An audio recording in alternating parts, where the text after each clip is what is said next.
Keeping with the diet theme, a lot of doctors will tell you to remove dairy along the same lines as gluten. If you're going to try to get healthy, remove these three things. A lot of times it's gluten and dairy, and then see how your body reacts after that. What about dairy? We mentioned the positives of butter all of a sudden. Right.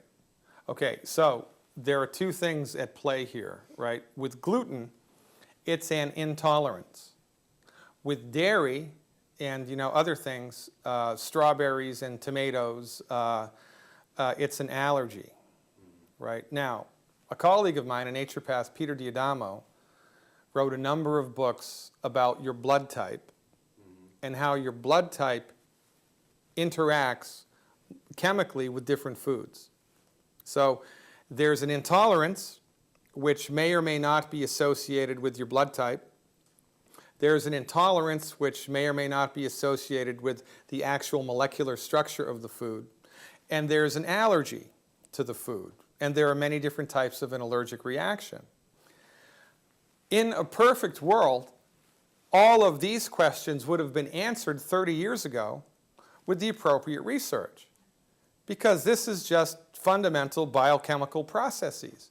But we don't research this stuff, because this isn't about drugs and it's not about surgery.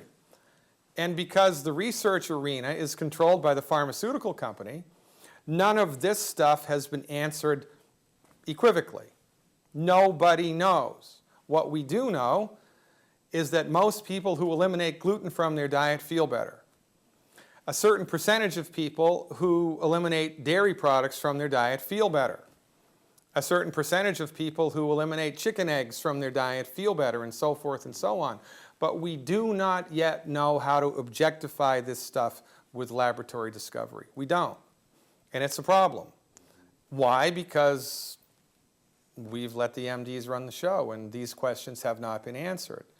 So how do you figure this stuff out? Well, you have to do it the old-fashioned way. It's called elimination challenge, right? When I was in college, you could still smoke in bars. I was never a smoker, but a lot of my buddies were, and so we'd go to the college bar and watch the hockey game or the football game, and you're inside for 3 hours surrounded by smoke. You stop smelling the smoke. You habituate to it, right? And then at halftime, you go outside and get some fresh air, or go get something from your car, and you're outside for 10 minutes. You come back in. As soon as you open the door, right, oh my God, is it smoky in here? Well, it's the same with food that you are intolerant to or have an allergic reaction to for whatever reason. When you consistently consume something that your body doesn't like, you habituate to the net negative response. It's there, but you've gotten used to it. So, an old-fashioned naturopathic technique to determine whether or not this, that, or the other food is good or bad for you is called an elimination challenge technique. So you take a food or two or three that you think are suspect, and you completely eliminate them from your diet for 4 weeks, 28 days in a row. Then on day 29, you reintroduce one of those foods into your diet, and you wait 24 hours to see how you feel. If your arthritis flares up, or you get a net negative reaction somewhere in the body that's noticeable, then you probably shouldn't eat that food. Then you wait a day, and then you add the other food back into the diet and wait 24 hours, and wait a day and add the other food back into the diet and wait 24 hours, and that's called an elimination challenge.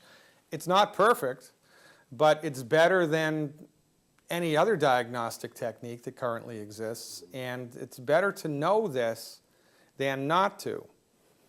Because if you, me, or anybody else are consistently, unwittingly consuming on a regular basis foods which we are intolerant or allergic to, every time we eat that stuff, it whittles away at your health.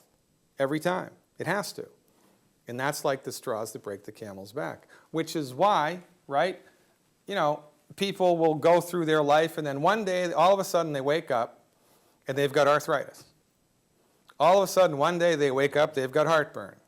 All of a sudden, one day, they wake up and they've got, a heart attack or high blood pressure. Well, where did that come from? Oh, it's a bad gene. No, it's not.